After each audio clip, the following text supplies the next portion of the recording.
Kapodra police દ્વારા તેરા તુજકો અર્પણ કાર્યક્રમનું આયોજન કર્યું હતું, જેમાં મોબાઈલ ચોરી કરી રૂપિયા ટ્રાન્સફર કરનાર મિત્રને પકડી પાડ્યા બાદ મૃતક મિત્રના પરિવારને ચોરાયેલા રૂપિયા પરત કર્યા હતા.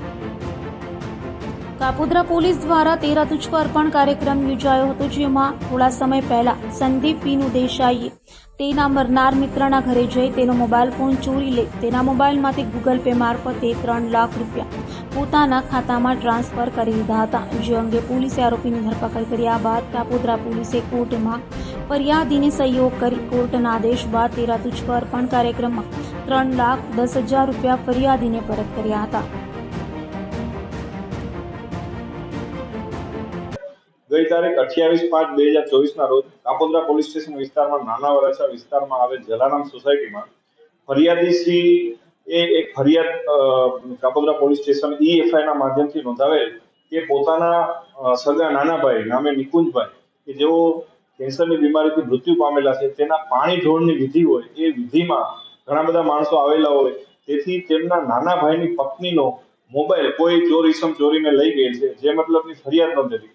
જે ફરિયાદ અનુસંધાને કાપોદ્રા પોલીસ સ્ટેશનના સર્વેલન્સ સ્ટાફને આ તપાસ આપવામાં આવેલી. જે તપાસમાં એવું જણાવેલ માલુમ પડેલ કે આ મોબાઈલના જે ચોર ચોરી કરીને રહી ગયેલ છે, એ મોબાઈલના ઉપયોગથી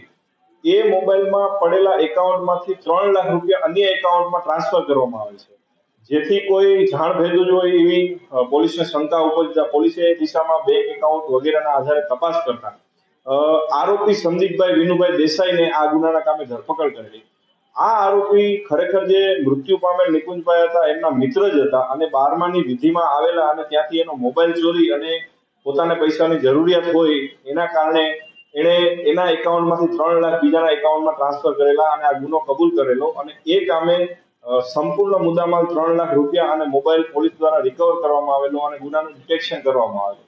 ત્યારબાદ આ મુદ્દામાલ છોડાવવા માટે ફરિયાદીશ્રીએ નામદાર કોર્ટમાં અરજી કરેલી, જેમાં પોલીસ દ્વારા તેમની મદદ કરવામાં આવી અને નામદાર કોર્ટના હુકમ થઈ આવે આ સંપૂર્ણ મુદ્દામાલ મહેરબાન પોલીસ કમિશનર શ્રીની સૂચના અનુસાર અને માર્ગદર્શન અનુસાર તેરા તુજકો અર્પણ કાર્યક્રમ અંતર્ગત આજરોજ એમના પત્ની જે મરણ જનાર છે એમના પત્ની તથા એમના ભાઈને 3 લાખ રૂપિયા રોકડા અને 10,000 રૂપિયાનો જેનો મોબાઈલ ચોરાઈ ગયો હતો એ સુપ્રત કરવામાં આવે છે.